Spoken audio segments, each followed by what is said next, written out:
Hello, everybody. It's been such an exciting conference so far, and I'm super excited to talk to you about some of the work that I've been doing and some of the things that we've been building in the community. I'm going to be talking about a journey to get an internal application deployed and some of the smaller components that were required in order to build on top and actually get there. So in particular, we're going to talk about integrating Vapor's Fluent ORM with Amazon's DynamoDB. So I'm Joe. I'm a site reliability engineer at Slack. So I focus particularly on performance, efficiency, reliability, and scalability. I used to be part of the original ops team, so I've been at Slack almost 4 years. So I used to carry the pager for most of Slack. So any of those really big incidents, I was probably behind the scenes, so thank you for all the hug ops, essentially. So over the course of my career, I've spent a lot of time with dynamic languages, and so I've really appreciated what Swift brings. I think having that compile step is pretty excellent. And through the course of my work, I've also spent a ton of time on call. And as I'm bouncing between meetings or commutes, usually I've got my phone out, and I don't usually have easy access to my laptop. And so for me personally, I've really would love to be able to do more on mobile. And so I think that being able to use Swift and build out a bunch of libraries on the server will help us be able to build out much better tools on mobile as well, which is super exciting. So I'm kind of coming the reverse direction that everybody else is. So I hear a ton of folks ask, how do we get started with Swift in their infrastructure? So I'm going to start with a little bit of perspective and kind of talk about how I approach this to get there. And then we're going to kind of start at the very bottom of an application stack, which is going to be its data store typically. We're then going to kind of move up a little bit, and we're going to talk about an Amazon Web Services client library. And I'm super excited to kind of provide this introduction to the community. And then we're going to integrate it with Fluent, and we're going to kind of review some of the critical components that Fluent uses in order to provide access to different databases. So when you're looking at building something that your customers rely upon, you really need to have the utmost confidence in its success. And that's not just something that's going to happen over the course of a few months. It's going to take constant iteration, investment, understanding, and you're really going to need to think about what work you need to do now in order to set yourself up for success in the future. And given that Swift on the server is so new, there's still a ton of components that still need to get built out. And fortunately, I really love the way that the community is coming together, how we're sort of working to figure out what are the necessary frameworks and the tools that we need to build. And by starting with these shared reusable components, it's going to allow us to build on top of those and solve more specific problems each time. And so one example we're seeing with the server-side working group, we have these base metrics and log libraries, and now we're able to build specific implementations on top, which is super exciting. And so if we're looking at where I work at Slack, we've got this pretty huge monolithic web API, and it's written in Hacklang on top of the hip-hop virtual machine, which is from Facebook. You can kind of think of it as like PHP with types, essentially. And that's going to be serving most of the web HTTP traffic. We also have a bunch of services written in Java and Go, and these are the real-time messaging stack. So this is the stuff distributed on the edge that your client connects to, and that's what makes Slack feel fast. We have a ton of tools written in Python, Shell, Golang, and a few written in Swift as well. And given this is sort of where I'm operating in, it's very important to be thoughtful about introducing a new stack into this infrastructure. So the way that I approached it was really focusing on these small, well-scoped tools. And so again, starting out on the ops team, we had to do a bunch of SSL certificate processing, things like expiration monitoring, stuff like that. And so that was actually a great area to start to invest in and kind of do something that's pretty low risk, but still kind of figuring out what is it we're going to do, how do we create like CI pipelines inside of our infrastructure, and what are some of the best practices that we can do. Another example was spending a lot of time working directly on top of AWS, and 3 years ago, there wasn't really a good AWS client library. And so that's a pretty critical component in any DevOps toolkit. So make sure we build that is super important. Overall, I would say even if there's no immediate payoff, investing in those core libraries is super important, and it's absolutely going to be worth your time. And as we amass more of these components, we're going to be able to find an opportunity to combine this technology interest with the business use cases and actually be able to launch something, which is pretty exciting. So for me, that opportunity looked like a small service that was assisting with some pretty major load testing efforts we were doing. We had a bunch of very large customers that were actually rolling out Slack to even essentially wall-to-wall across their entire organizations. And so we're going to have hundreds of thousands of users all connecting to Slack on the same enterprise, which was super exciting, but as a site reliability engineer, also sort of terrifying. And so we have many tools in our tool belt, and one of those is load testing. And supporting these large-scale events and trying to get ahead of this before our customers do is very important, but sometimes your load tests can be a little bit too successful, and sometimes you actually cause the problems that you were trying to avoid in the first place. So we wanted to be able to answer two questions very quickly. So we built a system called Emergency Stop. The first question we wanted to answer was, what load tests are running right now? And the second one is, how do I stop them all as quickly as possible? So we built a very simple Vapor application. I'm obviously not a designer, I'm an infrastructure engineer. But as you look here, we integrated with our 3 or 4 load testing tools, and we made sure we had them all register with the Emergency Stop service. And this allowed engineers and incident responders the opportunity to track what experiments were in flight. We also wanted this big red button to stop anything running immediately.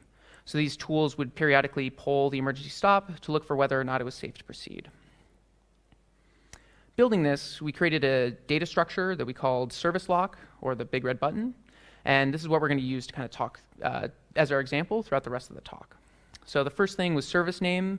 For now, we're just calling it global, but eventually the tool's actually been pretty successful, so we think we're going to split this out to allow more fine-grained control over different tools. We also wanted to keep a historical log of who's kind of changing what version, so we know who changed the state of the button at what time. We also wanted to have a Boolean that tracked, is something bad going on right now? We wanted to know who did what, when did it happen, and also hopefully a little pointer to, what's the channel we're investigating further. So fortunately, we identified a problem we needed to solve, which, while helpful, was not necessarily mission critical. So this was our first service written in Swift, and we were able to leverage the language, the standard library, and the APIs of Fluent and Vapor. It was also an opportunity to test the AWS SDK Swift, and it's one of the first services that's been launched on our internal Kubernetes cluster running on EKS. So sort of taking this incremental piecemeal approach is sort of in contrast to putting new technology directly in the hot path of user traffic. And sometimes it's going to work and it's going to be super great and it's successful. But as your friendly neighborhood SRE, I'd strongly urge you against it. Definitely building up that confidence I think is pretty important. So back in our infrastructure, we kind of have essentially one option when we're looking at where to store data. For us, we're very heavily reliant upon MySQL, and that's the supported solution by our database reliability engineering team. This does require some maintenance and ongoing support, and there's also an on-call rotation of those engineers who are responsible for all these databases. So for us, as we're building this out, we wanted something that was pretty low overhead. We didn't want to have somebody worry about kernel versions or performing security updates. We wanted to use an API to control this and make sure we can configure it with that instead of Chef and SSH or something like that. So after considering the options, we settled on DynamoDB, which was announced by Amazon CTO Werner Vogels in 2012. And it's a key value store that really focuses on denormalized data. So it's very different from your traditional SQL data store. Now, if we read the Dynamo paper, it's going to give us some pretty interesting insights into its usage. The folks that were building it, the infrastructure engineers, they realized that for most of the use cases internally they had, teams were not taking advantage of the features offered by a SQL data store.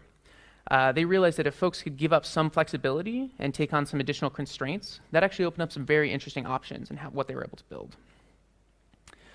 So as we kind of dive into Dynamo, there's these nouns that I'd really like to go into. There's tables, items, and attributes, and also a primary key, which is how you access these items. So a table is very similar to what you have in MySQL or another SQL data store. It's just a collection of data records. It has a few properties, the hash key, also known as a primary key, partition key, and there's also an optional range key, or otherwise known as a sort key. And together, those can compose a primary key. And so that's how you access these items. Each item is just your single data record, or it's your row. And each item is going to be composed of a group of attributes. So you can specify either a single item or a collection. So the single items are pretty typical, sort of your base data types, and then you can also have ways to group attributes. Just want to call out that list and map take any type of attribute, whereas the other ones are typed. So I mentioned that each item in a table is going to be uniquely identified by its primary key. And there are two types. There's a simple primary key that's made up of just its partition or hash key, similar to like your normal key value store, like memcache. Now there's also a composite primary key, which is made up of its partition key and a sort key. And this is going to give you the opportunity to run more complex queries. Something like, I want this user ID and all of the orders between this time, or users that, last logged in between a date range, something like that. And for your primary keys, you're limited to just these three types of values for your primary key components. So bringing this back to our red button, these are the types we're going to use for each field. For that service name, it makes sense to be a string. Version is going to be an integer. We're just going to use the Boolean value to track the red button. Username, timestamp, and message are all going to be strings. So there's no date type, so we're just going to encode that in ISO 8601 and make sure we put that string in there for the timestamp. So internally at Slack, we use a tool called Terraform from HashiCorp, and this is the configuration language, HCL, that they use. So here we're creating a resource, a DynamoDB table. We're naming it emergency stop service lock, and note the hash key and range key, or the sort key, make up our composite primary key. So that's the service name and the version. Fortunately, we don't need to specify any kind of EC2 instance size. We're just able to set the read and write capacity. And for us, this is an internal tool. It's pretty low write volume, and because we have some caching in the application, it's pretty low read volume as well. So these are kind of some like hand-wavy defaults that in general work fine for an internal app. So once we lay this out, this is an example. We can see the first value at version 1 at the very top. Our dear friend Jim detected there was some error, and he pressed the emergency stop. And then it must have been a pretty bad incident because it took 2 days for us to resolve whatever the heck actually broke. So when you're querying, you can only access this by the composite primary key. So I'm not going to talk about it this time, but if you wanted something, you really need to think about what queries you want to respond to ahead of time, because you're not going to be able to answer, give me all of the times Joe hit the button, because you can only query for the service name and the version number. There's no way to kind of flip that data. If you wanted to do that, you need to create something called a secondary index, and that provides us additional view or kind of a rotation on the data, and that's going to enable your additional access patterns. So unlike most relational databases, DynamoDB's kind of like web scale feature is it can scale horizontally depending on how you plan your data model, assuming you do it correctly. So if you pick your primary key well, that's what Dynamo is going to use to determine which nodes host your data. So it's got a hash ring, and it's going to distribute the data across nodes in the ring. If you choose poorly, that means you're going to have what are called hot shards, and they're going to be overloaded by too many requests, and you're going to have some machines which are taking way too few requests, and you're not distributing your queries properly. If you're interested in learning more, I highly recommend DynamoDB Explained by Alex Debris. It's super helpful, very well written, and super clear. And if you have any questions, it's also hosted on GitHub, so you can go in there and submit a pull request or open an issue as well. So now we're going to kind of move up. We sort of know the data store we're going to use. Now we're actually going to figure out how do we interact with it from Swift. And so this is an open source community-driven library. It's first created by Yuki several years ago. And there have been major contributions from Johnny Max and Adam Fowler. And I'm super thankful for all the support of these folks, tons of code reviews, and shipping tons of fixes over the years. So it's been great community effort as we've all been working together on this. It's made up of the project is made up of 2 parts. The first is known as the core, and it solves authentication, encoding, decoding, an HTTP client, and error propagation. And the second part contains code generation and the actual APIs and request response shapes. So we're going to walk through some of the functionality this provides, which is heavily inspired by the implementations of other languages. So the first thing you're going to need to do when you're trying to make a request to Amazon is actually have credentials with the appropriate permissions to make your API calls. We support 3 different ways to plug in your credentials. The first is reading your traditional environment variables. We also support reading from an INI file, like in your home.dir, your .aws directory.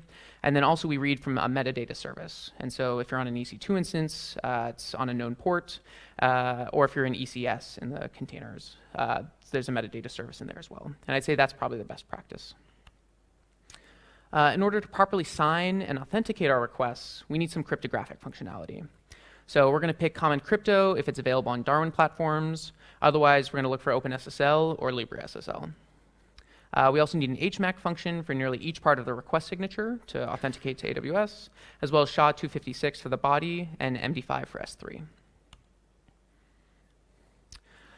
We have implemented our own low-level HTTP client. Again, this was built out a few years ago, so we have considered migrating to the async HTTP client, but it does not yet support NEO transport services, which would limit the number of platforms that we can support. So definitely we're interested in digging into that a little bit later. Stepping up a little bit more, the HTTP client is wrapped by an AWS client, and this is what I would consider the workhorse of the SDK. So when we want to make an API request, we first asynchronously check the credentials are set, or we refresh them if necessary. After that succeeds, we're going to use our input values to construct and sign the request with our credentials. Now, the AWS client knows how to encode and decode the AWS request and response headers and bodies based on the specific service protocol that we're sending. After that, we're going to use NEO to send the request to AWS and return a future response object to the client itself. Once the client gets the response, it's going to decode it, validate it, and then it's going to map it to the appropriate response type, and the feature will be completed. If it's not successful, then the AWS client is going to throw an AWS error type. So with that as sort of our foundation, we're going to dive into the code-generated DynamoDB client itself.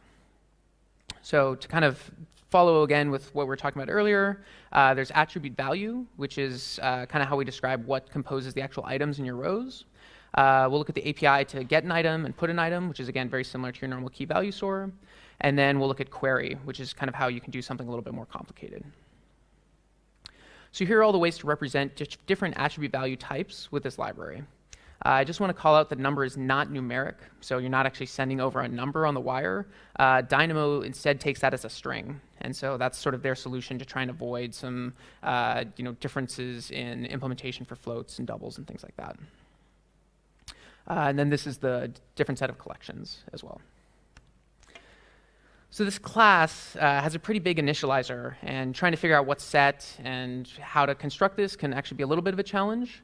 And so in the FluentDynamoDB library built on top of this, we've created something we've called Dynamo value, and that makes this much nicer. So to actually call getItem, it's very much like using that traditional key value store. The input contains a key to correspond with a primary key that you actually want to retrieve. And if there's no matching item, getItem is not going to return any data, and there's going to be no item element in the response. So this is a very truncated view of what getItem input has.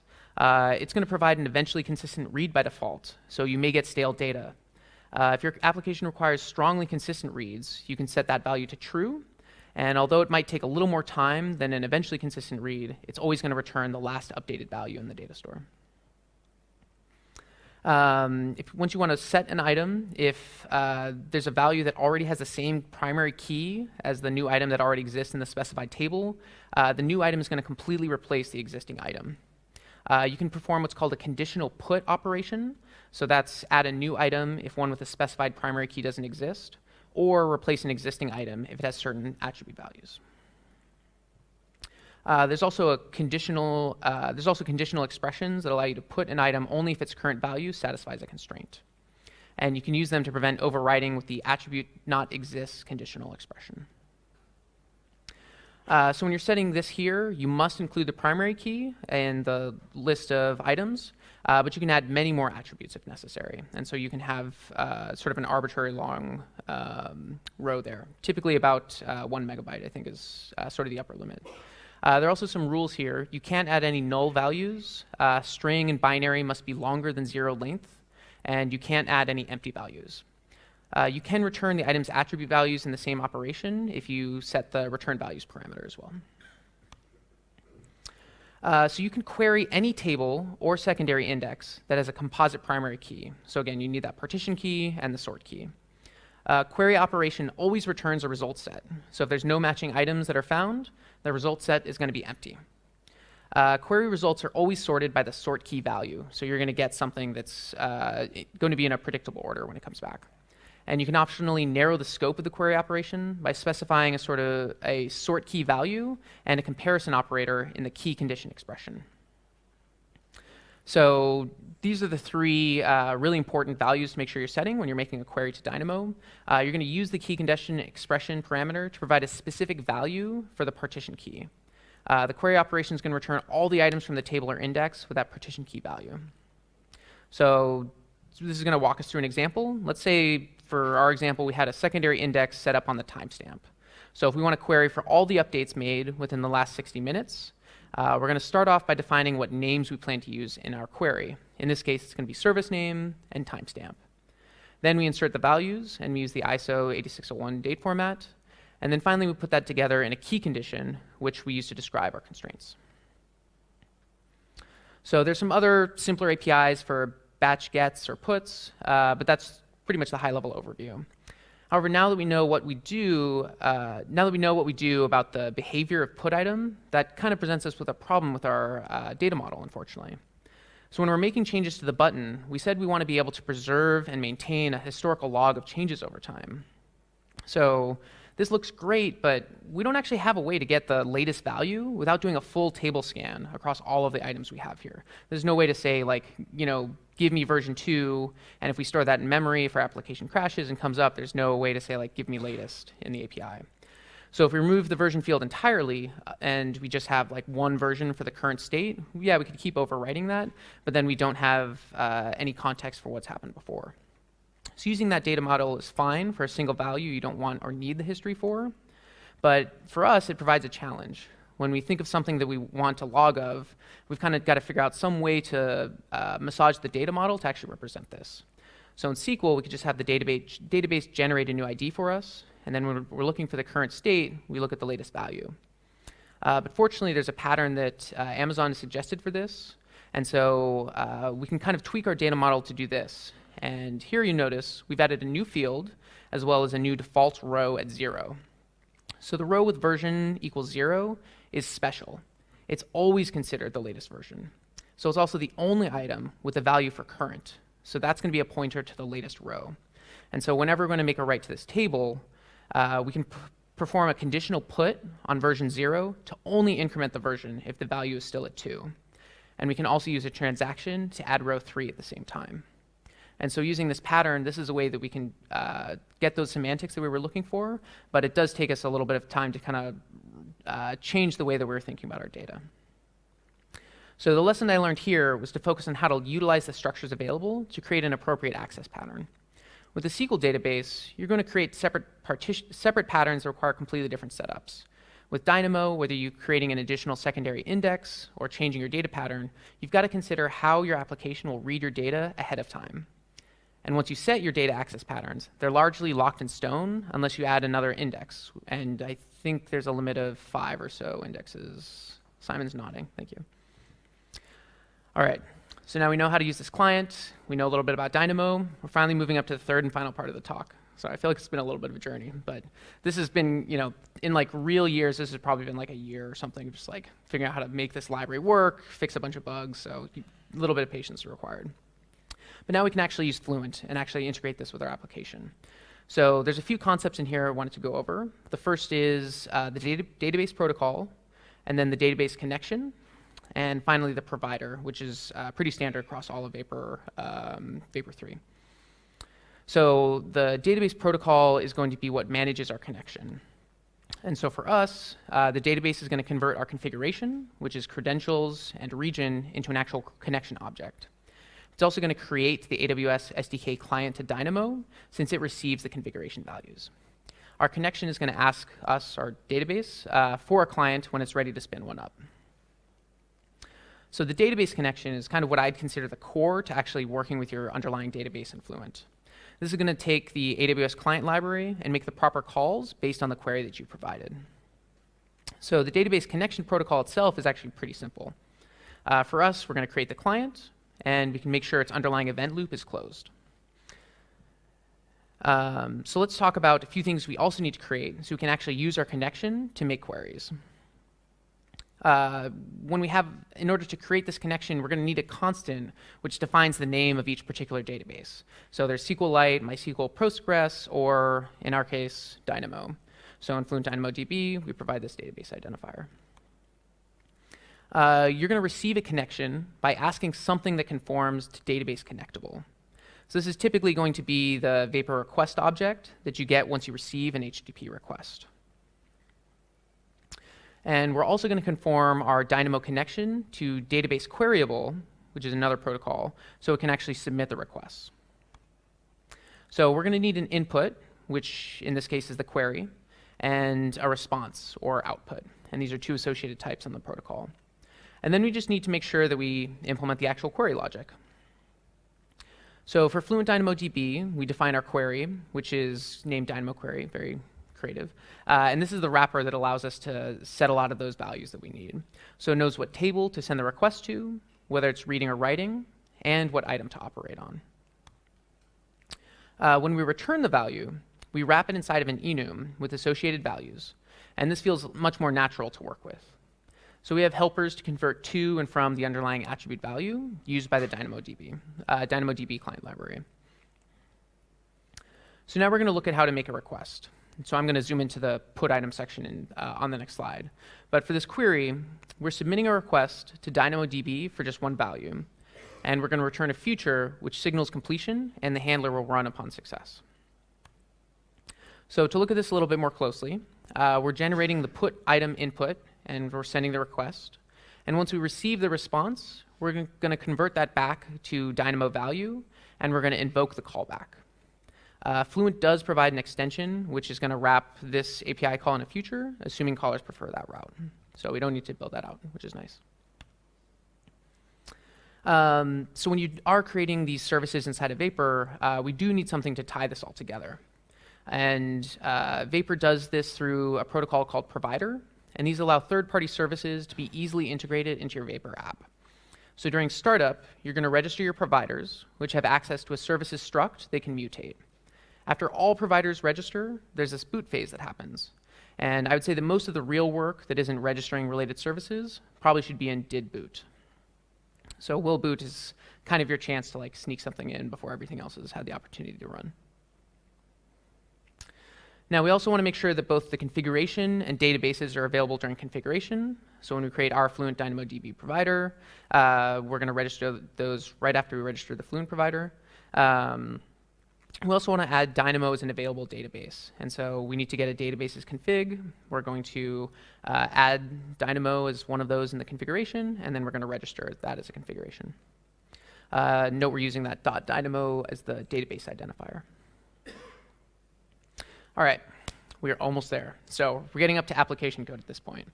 So we're going to wire everything up inside of our configuration function, configure function. So here you can see that we're reading credentials. So in this case, we're looking at the environment to see if we've specified anything in environment variable. And if not, if those are set to nil, then when we pass those into the AWS library, it has its own functionality for checking the files and seeing if there's anything in the metadata service as well. Once we bootstrap the credentials, then we're actually going to create the database and, of course, register it. So in our app in Fluent, we use models to interact with our persistent data. So this is a very, very simplified version of the red button, which is known as the service lock. And we also make sure that it conforms to content, so that way we can decode it and encode it from our requests, which is awesome. So the service lock has a method to persist its values to a row in its DynamoDB table. So this is a little bit more of a simplified version. There's some logging in here, as well as some metrics to track errors and success and things like that. So first thing we're going to do is we're going to take the properties that are set on this struct, and then we're going to convert them into a key. So that way we can convert that into our query and then actually submit that request.